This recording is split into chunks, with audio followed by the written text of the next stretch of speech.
Assalamualaikum warahmatullahi wabarakatuh.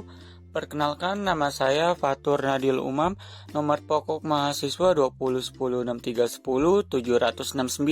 dari Program Studi Pendidikan Jasmani, Kesehatan dan Rekreasi angkatan 2020 di Universitas Singapura Karawang.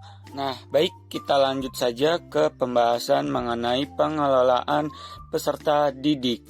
Apa sih itu pengelolaan peserta didik?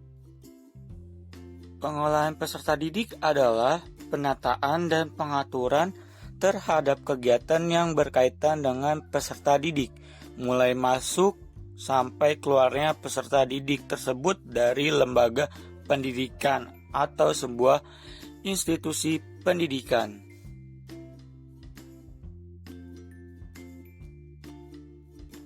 Nah, setelah kita mengetahui pengertian dari pengolahan peserta didik, ada juga tujuan umum manajemen peserta didik, yaitu untuk mengatur kegiatan-kegiatan peserta didik agar kegiatan-kegiatan tersebut menunjang proses belajar mengajar di sekolah dapat berjalan lancar, tertib, dan teratur, sehingga dapat memberikan kontribusi bagi pencapaian tujuan sekolah dan tujuan pendidikan secara keseluruhan.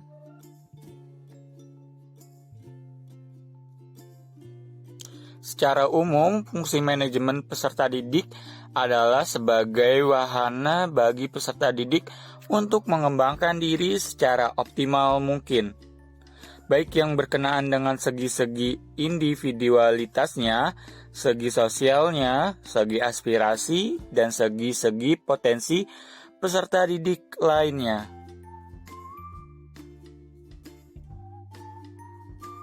Apa itu pengelolaan kelas? Pengelolaan kelas adalah suatu usaha yang dilakukan oleh penanggung jawab atau guru dalam kegiatan belajar mengajar agar mencapai kondisi yang optimal dan efektif.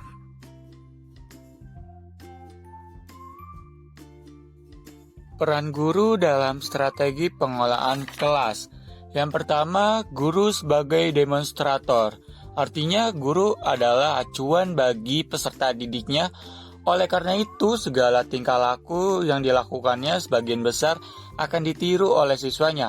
Guru sebagai demonstrator dapat diasumsikan guru sebagai teladan bagi siswanya dan contoh bagi peserta didik.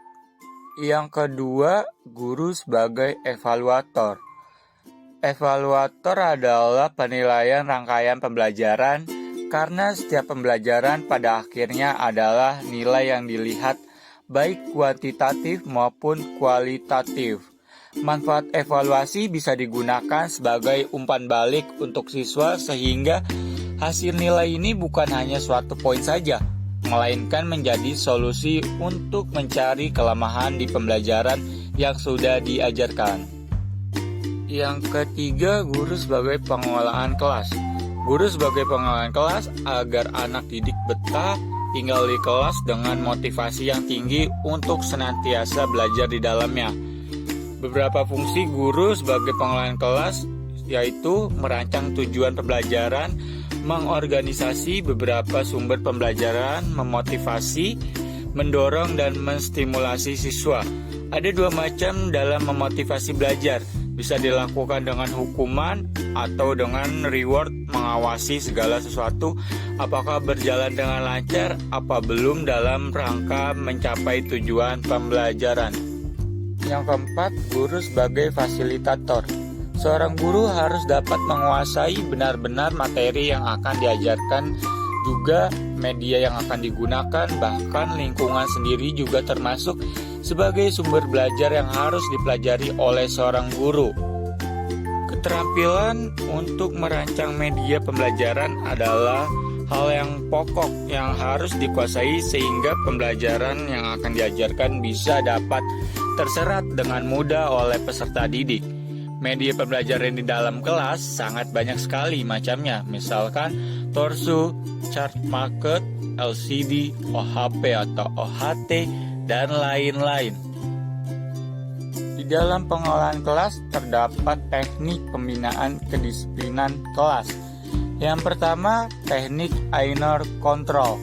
Teknik ini sangat disarankan untuk digunakan guru-guru dalam membina disiplin peserta didiknya.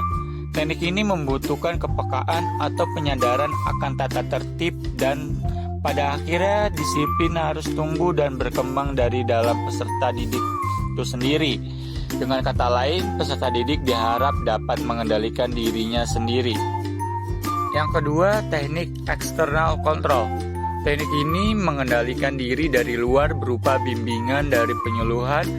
Teknik ini dalam menumbuhkan disiplin cenderung melakukan pengawasan yang kadang perlu diperketat dan kalau perlu menjatuhkan hukuman pada setiap pelanggaran. Yang ketiga, teknik cooperative control. Dengan teknik ini, pembinaan disiplin kelas dilakukan dengan bekerjasama guru dengan peserta didik dalam mengendalikan situasi kelas ke arah terwujudnya tujuan kelas yang bersangkutan.